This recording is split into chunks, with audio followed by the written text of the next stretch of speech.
سلام به دوستان عزیز پیج کوآکار. امروز اومدیم با یه ویدیوی دیگه.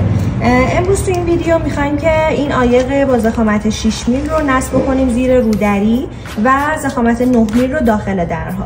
این عایق توی ویدیو قبلی دیدید، عایق 9 میل رو براتون نصب کردیم روی صندوق ماشین. امروز میخوایم 6 میل رو امتحان بکنیم و نصب بکنیم و دوباره چسبندگیش رو بهتون نشون بدم که چقدر چسبندگی قوی داره.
خب دوستان عزیز، این ضخامتی که من برای داخل درها استفاده کردم و حالا تا این قسمت رو نصب کردم ضخامت 9 میل هست، همون ضخامتی که برای صندوق کف ماشین و حالا پشت صندلی ها استفاده میشه. قدرت چسبندگیش هم که بارها بهتون نشون دادم که من پیشنهاد میکنم اگر که شما میخواید هم داخل در رو بزنید هم زیر رودری، حتما برای داخل در از این ضخامت استفاده کنید، چون هر چقدر ضخامت عایق بیشتر باشه صداگیری بیشتری هم براتون انجام میشه.